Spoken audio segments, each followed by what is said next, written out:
Of Homeland Security worker is running an inflammatory website promoting a race war, stating we are going to have to kill a lot of whites. And we've been paying a salary, but it gets worse. The federal government giving the DHS worker permission to create a site that has been exposed by the Southern Poverty Law Center. They say his fellow employees are afraid of him. Former Alaska Governor Sarah Palin slamming the worker and the feds on Facebook, posting, his fellow employees say they are astounded he is employed by the taxpayers. His side job, running the War on the Horizon website, is reportedly approved by supervisors. Really, Fed? Really? Governor Palin joins us. Good evening, Governor.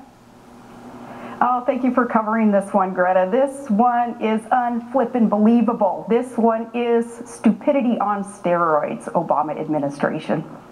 You know, I don't even get how this one can happen. I mean, it's like, you know, we give the government hell for a lot of things, and you know, you might disagree with things politically from time to time with administrations, but the whole idea that this guy is, and that they know about him. They know about this guy and his job while he is promoting some sort of race war, making gay slurs. We'll find out more as to whether he received approval for this or not, because evidently, thus far, it looks like he did receive approval to have this side job of running the website. But it's pretty ironic there that we hear that other officials are saying, oh, appropriate action will be taken if we form a committee and decide whether this guy has violated any kind of HR rules or not. Well, it seems to be appropriate disciplinary action with these very gnarly HR issues that we're seeing by some in the Obama administration result in what? Sharing tea and crumpets with the offending official. Look at the scandals in the IRS, DOJ, now DHS, and NSA. These are HR issues. It starts at the top when the big brother bosses decide what rules, what laws they choose to follow that day.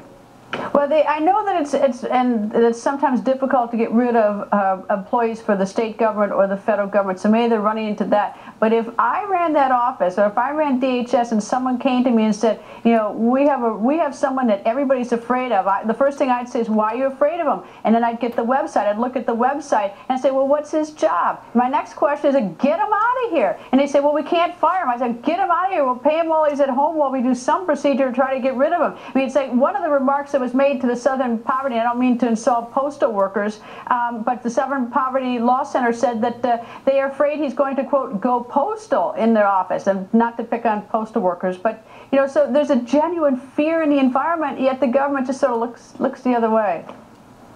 Well, what are they afraid of? Getting sued? So what? I've fired people in my jobs as a city manager and as a governor, and yep, I've been sued for firing those who have been engaged in nefarious acts.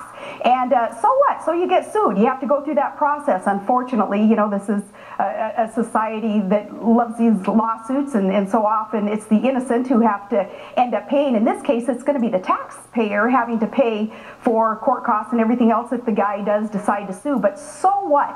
Get him out of there. Maybe he's in a union, is protected by some union thug leadership, thinking that this guy is a public servant. Well, he's not a public servant. He wants to kill his fellow Americans. We need to get rid of him. And by the way, it's very important that the leaders in these agencies and in this administration truly have servants' hearts.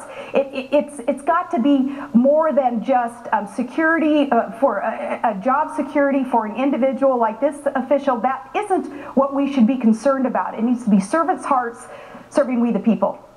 And you know, the other thing too is hate does go both ways. I mean, he makes gay slurs, but he also makes you know, he makes hateful things against white Americans.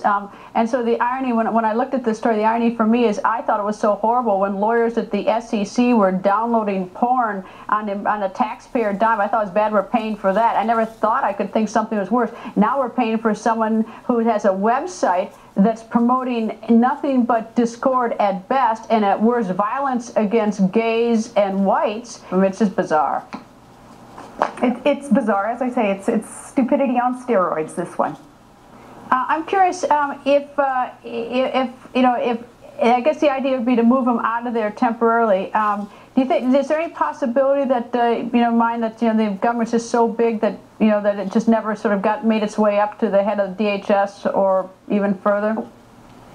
Well, I'm glad you bring that up, because that's a fundamental problem in our government. It is so grandiose, it's so large that things are out of control. This is an example of that, where this agency even is so big that a supervisor or a boss can't keep hold of one of its employees didn't do the right background information or continued information gathering. They gather information on all of us, innocent Americans. Why not one of their employees who's in charge of security, buying the guns and ammo? They couldn't do any surveillance, if you will, on this guy to find out what the heck his vocation, his avocation happened to be. Trying to kill whites? I don't know. Anyway, Governor, I want to ask you about one other thing about Ashton Kutcher, the actor and President Obama's supporter, surprising many conservatives with his pro-work speech to teens. Here it is. My name is actually not even Ashton. Ashton is my middle name. My first name's Chris.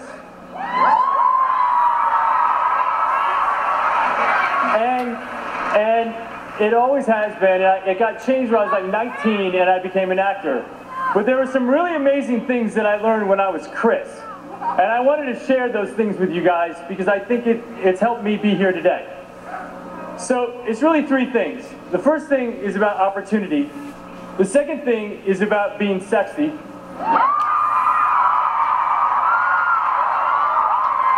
And the third thing is about living life.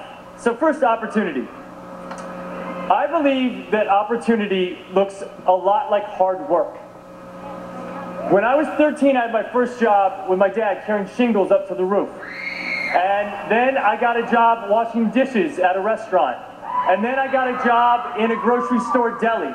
And then I got a job in a factory sweeping Cheerio dust off the ground. And I've never had a job in my life that I was better than. I was always just lucky to have a job. And every job I had was a stepping stone to my next job. And I never quit my job until I had my next job. And so opportunities look a lot like work. Governor, your thoughts about Ashton Kutcher's little speech? That was beautiful. That was inspiring. I think Ashton is going to help make the idea of wanting to work cool again. I appreciated that he was so bold and speaking truth to power there to the youth of America. More Americans in this younger generation, they need to hear this, that man was created to work. That's where we get our sense of self and this productivity that's so needed, not just economically, but emotionally, spiritually, psychologically in our country. Lifting up the worker. His speech was all about that blue collar, Carhartts and steel-toed boots that so many of us respect. I respected his speech. I hope we hear more of it coming out of Hollywood. I would hope that people would